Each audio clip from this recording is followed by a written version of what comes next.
முதல்ல நடுவில் நான் 2 நிமிஷம் எந்திரிச்சு போனால் அதுக்கு மன்னிக்கவும். ஏன்னா ஆடியோ லான்ச்சில் இதே மாதிரி தான் ஆச்சு. ரொம்ப நேரம் அடக்க முடியாமல் உட்காந்துருந்தேன். அப்புறம் இருந்த நர்வஸ்னஸில் வந்து பாதி பேசுகிற என்னெல்லாம் நினச்சோன்னா அதெல்லாத்தையும் மறந்துட்டேன். ஸோ அதனால் இப்போவும் அதே மாதிரி ஆயிடக்கூடாது அப்படின்னு ஒரு 10 மினிட்ஸ் டைம் எடுத்துக்கிறேன். ஏன்னா நிறைய நான் சொல்ல வேண்டியிருக்கு. இந்த வாட்டி மறந்துடக்கூடாதுன்னு கொஞ்சம் எழுதி வச்சுட்டு வேறு வந்தேன்.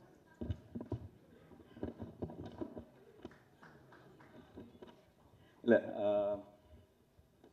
முதல்ல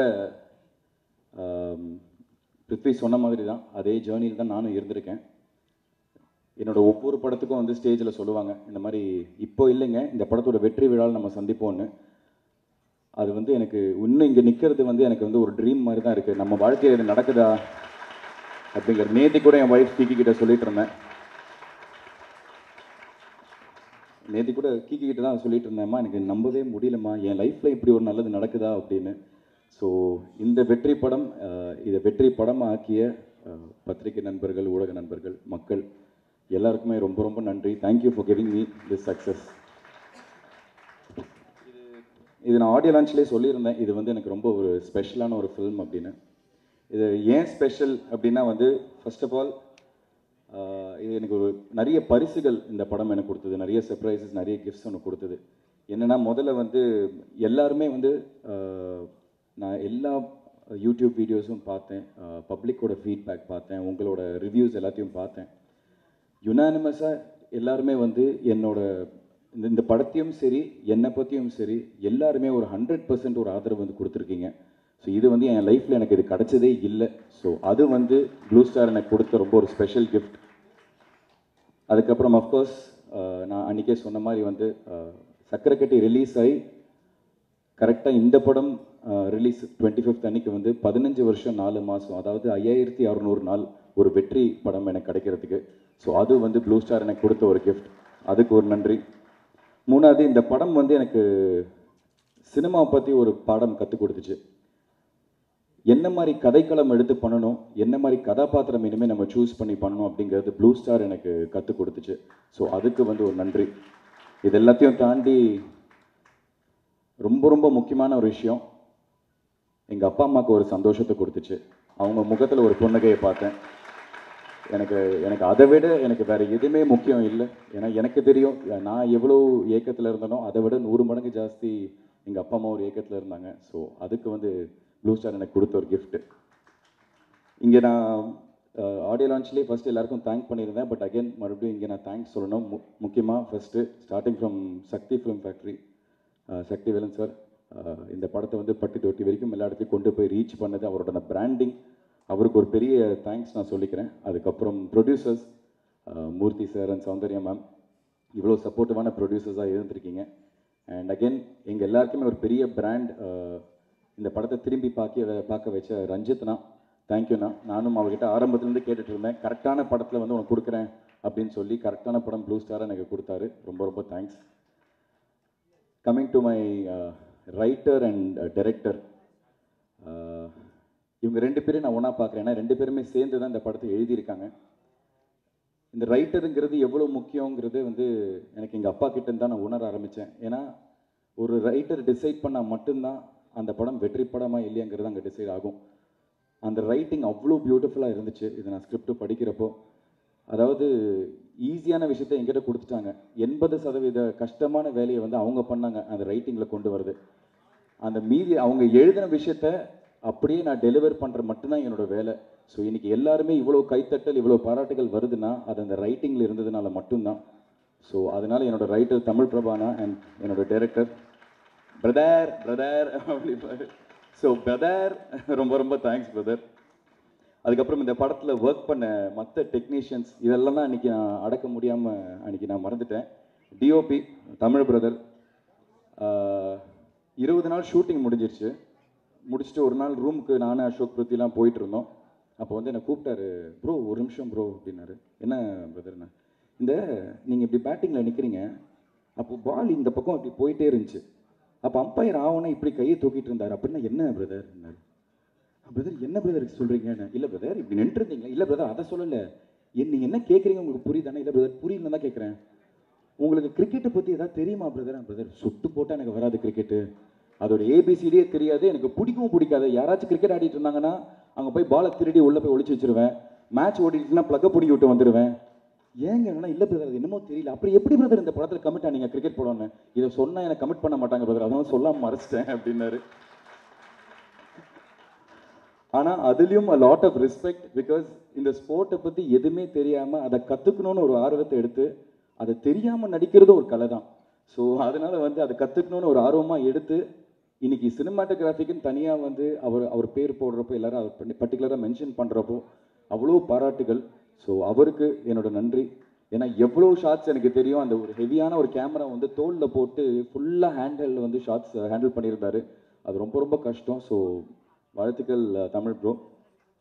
எடிட்டர் செல்வா, அதாவது கிட்டத்தட்ட எனக்கு தெரிஞ்சு ஃபஸ்ட்டு ரா ஃபுட்டேஜ் எடுத்துகிட்டு போய் அவங்க டம்ப் பண்ணுறப்போ ஒரு 20 மணி நேரம் ஃபுட்டேஜ்னு நினைக்கிறேன். அவ்வளோ பெரிய ஒரு ஃபுட்டேஜை வந்து, ஏன்னா அவ்வளோ கிரிக்கெட் மேட்சஸ் விளையாடிருந்தோம். ஸோ அவ்வளோ பெரிய ஒரு ஃபுட்டேஜை வந்து ஒரு 3 மணி நேரத்துக்குள்ளே சுருக்கி அதை என்கேஜிங்காக இன்ட்ரெஸ்டிங்காக மக்களுக்கு கொண்டு போய் கொடுத்துருக்கீங்க. ரொம்ப ரொம்ப தேங்க்ஸ் பிரதர். அண்ட் ஃபஸ்ட்டு வந்து எங்களுக்கு ஃபீட்பேக் செல்வா அவர்கிட்ட இருந்தால் இந்த படம் வந்து எல்லாருக்குமே ஒரு பெரிய படமாக வரும் அப்படின்னு.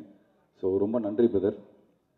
மியூசிக் டைரக்டர் அஃப்கோர்ஸ் கோவிந்த் வசந்தோட சாங்ஸ்னால தான் வந்து இன்னைக்கு ஃபஸ்ட்டு இந்த படம் வெளியில் போய் பட்டி தொட்டி வரைக்கும் போய் ரீச் ஆயிருக்குன்னா அது கோவிந்த் வசந்தா அவரோட சாங்ஸ் தான். அவருக்கு பக்கபலமாக இருந்த அறிவு பிரதர், ரொம்ப ரொம்ப அவருக்கு நன்றி. என்னோட படத்தில் பாடின எல்லா சிங்கர்ஸ் அண்ட் எல்லா மியூசிஷியன்ஸ் எல்லாருக்குமே. அசிஸ்டன்ட் டைரக்டர்ஸ் அங்கெங்கேன்னு வந்து மாடு மாதிரி ஓடி ஓடி அலைஞ்சு அந்த ரோடில் பிளாக் பண்ணி ஒருத்தர்கிட்ட கண்ட மேனிக்கு திட்டு வாங்குறது, அதெல்லாத்தையும் கேட்டு சிரிச்சுட்டு தேங்க்யூங்க அப்படின்னு சொல்லிட்டு அந்த திட்டெல்லாம் வாங்கிட்டு எங்களுக்கு அவ்வளோ தூரம் ஓடி ஓடி வேலை பார்த்தாங்க. ஏன்னா ஒரு சின்ன ஆம்பியன்ஸில் நடக்கிற படம் இல்லை, ஒரு ஜாகிரபியை பேஸ் பண்ணி அவ்வளோ பெரிய இடத்துல வச்சு எடுக்கிற ஒரு படம். ஸோ பயங்கரமாக அவங்க உழைச்சிருக்காங்க. ஸோ அந்த அசிஸ்டன்ட் டைரக்டர்ஸ், அதுக்கப்புறம் எல்லாருமே டெக்னிக்கல் க்ரூலேருந்து லைட்டை தூக்குன லைட்மேன்லேருந்து ப்ரொடக்ஷனில் வேலை பார்த்த அண்ணா அக்கா எல்லாருக்குமே ஒரு பெரிய நன்றி. எல்லாருக்குமே ஒரு பெரிய ஒரு உழைப்பு போட்டிருக்காங்க இந்த படத்தில். அப்புறம் முக்கியமாக blue star boys and alpha boys,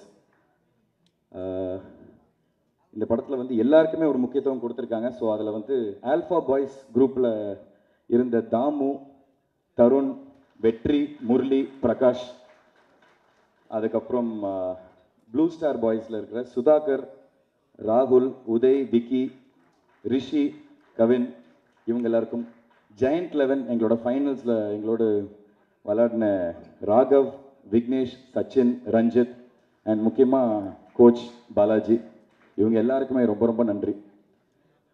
ஒரு வழியாக எல்லாம் கொஞ்சம் நர்வஸ்னஸ் இல்லாமல் பேசியிருக்கேன்னு நினைக்கிறேன்.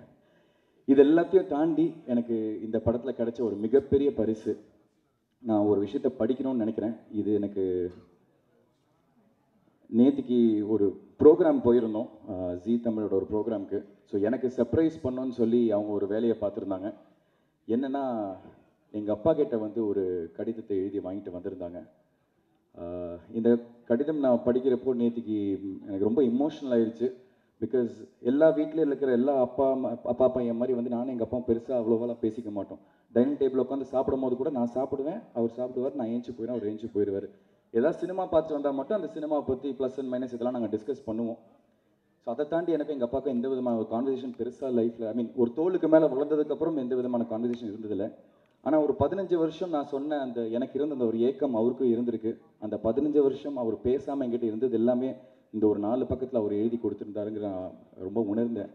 ஸோ இதை நான் கண்டிப்பாக இது எல்லாருக்கும் படிக்கணும்னு நினைக்கிறேன். Sorry if I'm taking some time. என் பிரிய மகன் சிங்காவுக்கு உன் அன்பு அப்பா ஆசை முத்தங்களுடன் எழுதும் கடிதம். அநேகமாக இதுதான் முதல் கடிதமாக இருக்கும்னு நினைக்கிறேன். ஏன்னா கடிதங்கள் மூலமாக நம்ம பேசுகிற அளவுக்கு ஒரு பெரிய இடைவேளை இருந்ததே இல்லை. அதோட எனக்கு இங்கிலீஷ் எழுத வராது, உனக்கு தமிழ் படிக்க வராது. அது முழுசாக உண்மை இல்லைங்க, தமிழில் தான் எழுதியிருக்கேன், நான் படிச்சுட்ருக்கேன். அவர் கையெழுத்தா எனக்கு அவ்வளோவா புரியாது. எனக்கு இங்கிலீஷ் எழுத வராது, உனக்கு தமிழ் படிக்க வராது. இப்போ இல்லை, சின்ன வயசுலேருந்து நீ வேட்டியை மடிச்சுக்கிட்டு படத்தில் டயலாக்ஸ் வந்து நீ கேட்டு தான் மனப்பாடம் பண்ணி நடிச்சிருக்க. இப்போ காலங்கள் வேகமாக உருண்டோடி உனக்கு கல்யாணமாக ஆயிடுச்சு. சின்னப்போ நீ ஒரு சின்ன டைலமாவில் இருந்த. அதாவது உனக்கு கிரிக்கெட் ரொம்ப நல்லா வருதுன்னு உங்கள் ஸ்கூல் கிரிக்கெட் கோச் உன்னை அதில் வந்து விட்டால் நல்ல பிளேயராக நீ வர வாய்ப்பு இருக்குது அப்படின்னு உங்கள் அம்மா மூலியமாக எனக்கு ஒரு தகவல் ஒன்று வந்துச்சு. பெற்றவங்களா குழந்தைங்களுக்கு முதல்ல நல்ல படிப்பு தான் கொடுக்க வேண்டியது நம்ம கடமை. அதனால வந்து அதை கொடுப்போம். மற்றதை அவங்க வந்து உணர்ந்து வளர்ந்து முடிவு பண்ணிப்பாங்க அப்படின்னு நானும் அம்மாவும் நினைச்சோம். ஆனால் சும்மா கடந்த சங்க ஊதி கெடுத்த கதையா ஒரு நாள் நான் வந்து ஒரு டைலாகை எழுதி படித்து பார்த்துட்டு இருக்கிறப்போ நீ திடீர்னு அந்த ரூம்குள்ளே நுழைஞ்ச.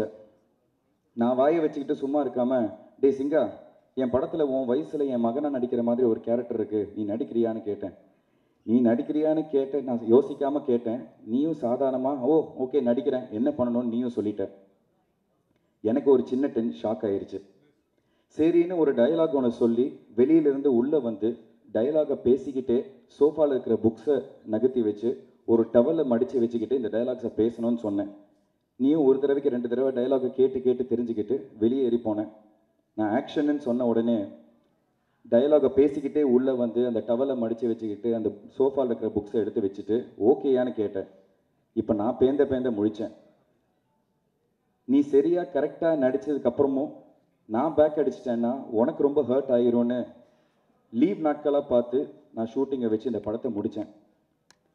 அது கிரிக்கெட்ல இருந்து உன் ரூட்டை நடிகனா திசை மாற்றிருச்சு. அதுக்கப்புறம் உனக்கு சக்கரக்கட்டி படத்தில் எல்லாம் அமைஞ்சும் சக்ஸஸ் சரியாக அமையல. அடுத்தடுத்து அது தொடர வீட்டில் எல்லாருமே டிஸ்டர்ப் ஆனோம். ஆனால் நானும் மம்மியும் உனக்கு கரெக்டான டேலண்ட் இருக்குது, தன்னம்பிக்கையை மட்டும் விட்டுறாதுன்னு நாங்கள் உன்னை என்கரேஜ் பண்ணிக்கிட்டே இருந்தோம். நீயும் விட்டுறக்கூடாதுன்னு அப்பப்போ கொஞ்சம் சோர்ந்து போவேன், ஆனால் விடாமல் ஹார்ட் ஒர்க் பண்ணிக்கிட்டே இருந்தேன்.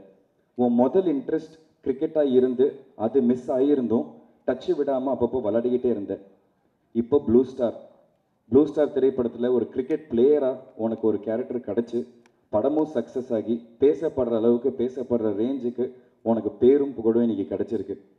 உன் உழைப்புக்கும் திறமைக்கும் கரெக்டான களம் அமைச்சு உன்னை தூக்கி விட்டவங்க தயாரிப்பாளர்கள் ரஞ்சித்னா, உன்னோட டைரக்டர் ஜெயக்குமார், உன் கூட நடித்த கோ ஆக்டர்ஸ் அண்ட் இந்த படத்தோட மொத்த டெக்னீஷியன்ஸ் எல்லாருக்கும் என்னோட மனமார்ந்த நன்றியை நான் தெரிவிச்சுக்கிறேன்.